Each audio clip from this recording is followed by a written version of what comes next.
So back at the start of 2018, I had the great fortune to cover a movie called Alien Species, a 1995 trauma-distributed sci-fi horror movie that was basically a low-budget Alien knockoff with more nudity and softcore erotica.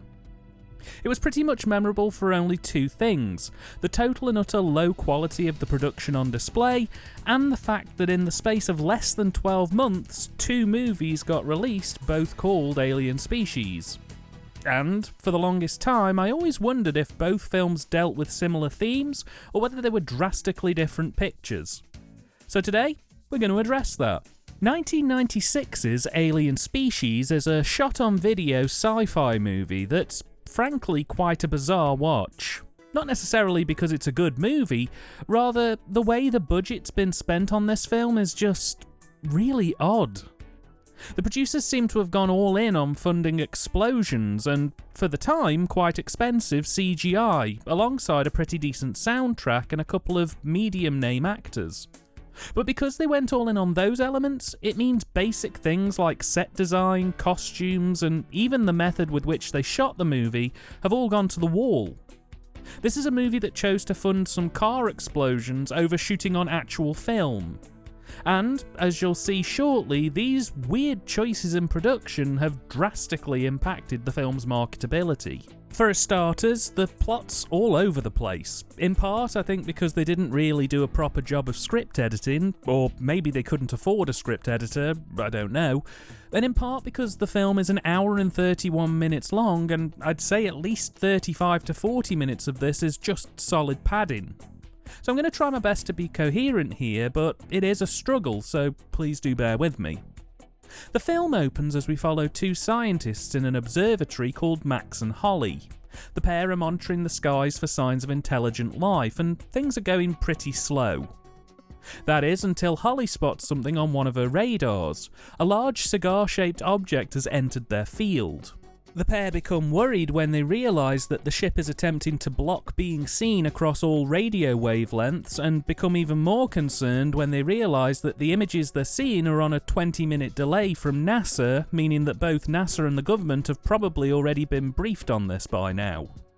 So, the pair decide to contact one Professor Chambers, a senior scientist in the world of the extraterrestrial. However, they can't reach him, and while figuring out what to do next, they realise that not only is the feed they're watching on a 20-minute delay, but that the images being captured by the satellite take 4 days to bounce down to Earth, meaning the images they're seeing actually have a 4-day and 20-minute delay rather than being truly live. And working out the constant speed of the ship, that means it's pretty much already arrived on Earth. What follows from this is convoluted. So basically, we then follow two prisoners called Doyle and Towers as they're being escorted from a local sheriff's office to a prison. You get all the usual tropes of the guards being unreasonably brutal and the likes, but this transfer takes ages to run its course, and even more annoyingly, while we watch as the prison truck heads to the prison, we also keep cutting to brief scenes of just members of the public, characters we'll never hear or see from again, bumping into the aliens and getting into trouble. One involves a young couple making out who get abducted and then one of their parents' houses is blown up. One involves a farmer getting into a gunfight with an alien. None of these sequences lead to anything, they're just there to pad the runtime and allow the filmmakers an excuse to extend the prison truck's driving footage. Anyway, it's here where the film's plot really kind of begins, as after a painful amount of time, the truck's halted by a woman who waves them down on the side of the road. A car's broken down and they need to get back into town. They initially ask if the police can help get them back up and running, and when they realise that they can't, they ask for a lift, which they initially refuse, until they radio the sheriff who gives the go-ahead. It turns out that the people in the car are none other than Professor Chambers, his assistant Carol, and his daughter Stacy. They were all heading into town to meet up with Max and Holly when they got stranded. So, they all climb aboard and continue on their way. But Doyle starts getting a bit lechy and the guards start going off at him to knock it off, and these distractions eventually lead to the transfer truck accidentally crashing off the road and into a swamp, causing the gang to escape the prison van and giving the guards no choice but to release Doyle and Towers to save them from drowning. With everyone safe outside of the van, it conveniently explodes, forcing our gang of heroes to head into the woods in search of shelter for the night so that they can begin to plan to get back to the prison or back to town in the morning. At this point, we then cut back to Holly and Max, who continue to wonder aloud what's happened to Professor Chambers, and also start to talk about all the alien invasion stuff that's been going on. It's at this point that Holly realises she's left a cat alone in her house, and you can't leave a furry baby alone when the aliens are coming. So she just gets up and leaves to grab her cat, and that's the entire point of this scene. We then cut back to our gang, who are looking for firewood, but all they've been able to find is wood soaked in water, and on exploring the entrance to a cave, they managed to find some highly volatile unexploded dynamite. After discussing things for a while, they decide to head into the cave in the hopes of, at best, finding some wood, and at worst, keeping dry for the night, while still leaving the dynamite there. These people have literal rocket scientists amongst them. Anyway, one of the cops goes ahead to scout the cave out, and while exploring, he encounters a small alien. The pair scuffle briefly before the alien calls back to the ship, and they beam down some not-so-small, very muscly, scary-looking aliens. And what happens next could be best described as a 30 to 40 minute Scooby-Doo chase sequence through the cave systems, as the muscly killer aliens chase our gang around the cave network, occasionally picking them off one by one. And this is only really broken up by some occasional dialogue from our core group, some occasional cutaways to the sheriff back in town trying to deal with the alien outbreak, and in one baffling sequence, a shot of Holly rescuing a cat in front of a green screen, at which point she's never seen again. Anyway, after running around, our team is whittled down to just two, Towers and Carol. And it's here that the pair discover that the aliens are using the underground cave network as some kind of invasion of the body snatchers type colonization station, hanging their abductees in giant pods and either cloning them or brainwashing them. It's not that clear. Anyway, the pair storm the facility, it all kicks off, and they manage to rescue Stacy, who had previously been abducted, before they all head back into the cave network and eventually find a way out. It's daytime now, and while running through the woods, they nearly get run over by none other than Max, who's delighted to see them. They all bundle into the car and head back into town, all the while planning for how best to take down the alien threat. And I'm gonna be honest here, I'm just gonna tell you the ending because I don't really respect this movie, and neither should you. They get into town, have a bit of a cat and mouse chase with an alien spaceship. It turns out that a weird device that Towers has been carrying for most of the movie is some kind of beacon that the aliens want, which has allowed the gang to be tracked. They end up in an industrial estate where, after running around a warehouse for a bit, it turns out that Max, for some baffling reason, keeps a rocket launcher in the back of his car. He blows up a couple of spaceships. Max suggests that they head to an airbase to build a top-secret weapon he's been scoping, and then there's some doubt as to whether the airbase even exists anymore, and then it hard cuts to black. Film end. And that's it. That's the movie. On some of the original releases for the film, there was apparently a card that popped up at the end of the film telling people to look out for Alien Species 2 coming soon. But that film never made it out of pre-production, and my copy of the film has the card removed. So what you're left with is a film that, on its own, is just a series of uneventful happenings with a moderate B-grade plot rammed in halfway through to give you value for money. If you treat this film like the part one of a bigger series, a lot of the weird gaps in the narrative make sense. But viewing this as a standalone picture, this is a total mess. The script can't keep its act together for more than 10 minutes without it wildly swerving onto another topic, as it tries to set up plot threads that more often than not don't go anywhere, presumably because they were going to deal with it in part 2. The pacing is an absolute nightmare, there are tons of random cutaway sequences that stop the plot dead in its tracks, and the padding is border insufferable. This is an inoffensive script, I don't hate it, but it's just so incoherent that there's just nothing I can really say about it other than what a tremendous mess it is. I can tell you exactly what this film felt like.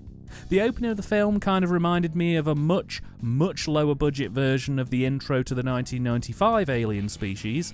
Then the cave scenes, which pretty much make up the bulk of the film, were almost beat for beat the plot of The Strangeness, another film I've reviewed previously, before it ends with a very strong Dark Breed vibe.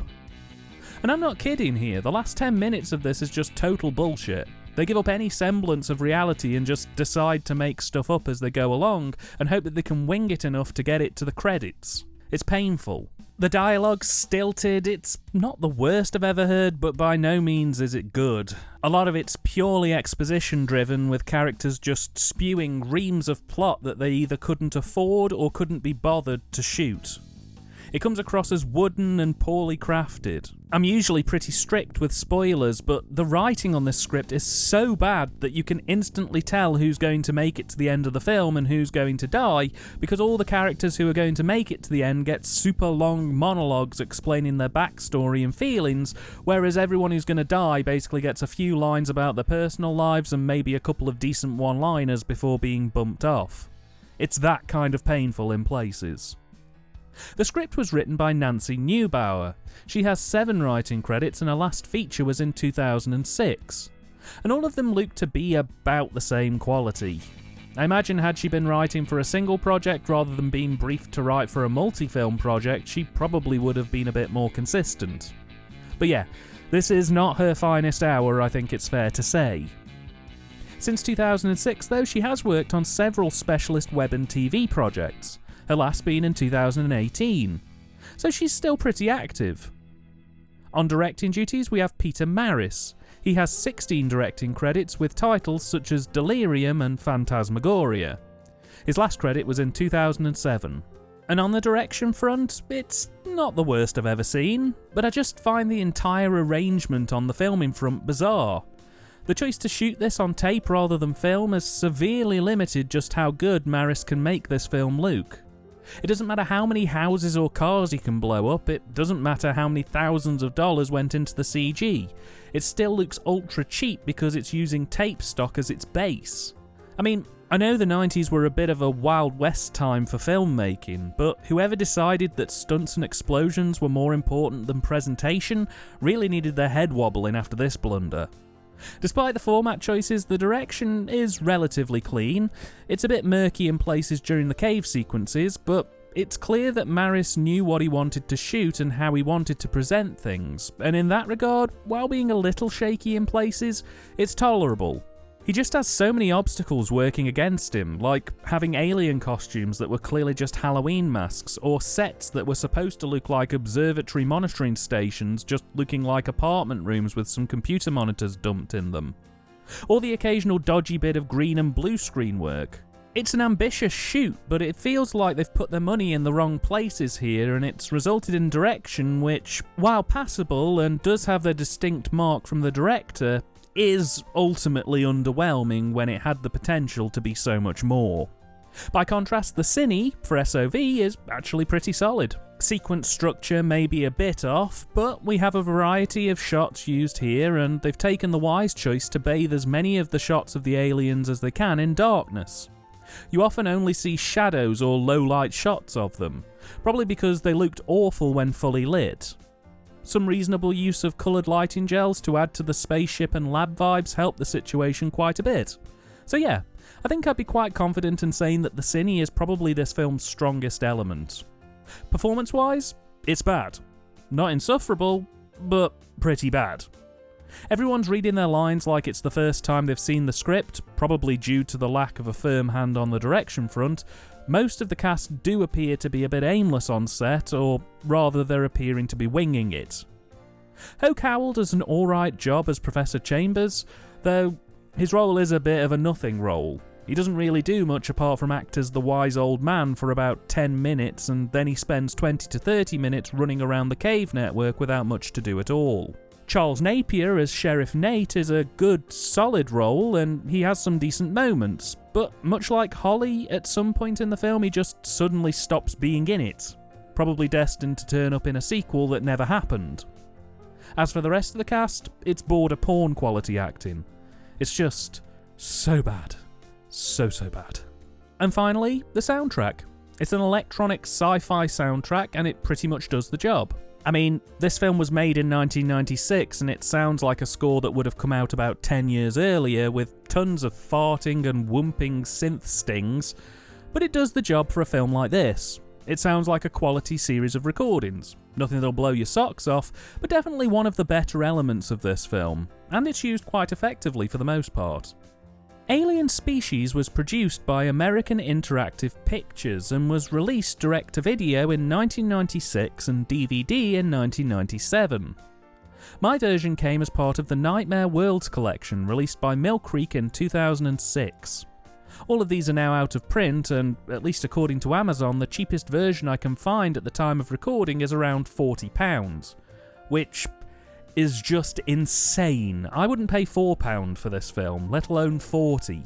The transfer for the Mill Creek edition is clear and vibrant, but it's been compressed so badly that there's a ton of artifacting and compression on any flat screen above around 40 inches. It looks rough, and based on what I've seen, I very much doubt it'll see the light of day on streaming or Blu-ray anytime soon. Alien Species is, in essence, an unfinished project. What's shown here are a handful of puzzle pieces that make up a smaller piece of what was supposed to be a bigger picture. As such, while it isn't the greatest film ever made, I don't feel like I can be that hard on it because I'm not seeing everything that it could have been here. What this ultimately is an inoffensive movie that definitely could have been better in many regards, but didn't do enough to make me want to abjectly trash it. You absolutely have zero need to check this movie out, it's a colossal waste of time in my opinion. But if you have £40 in your pocket you're trying to burn and your life's been going a little too well lately, all I can say is, this may be for you.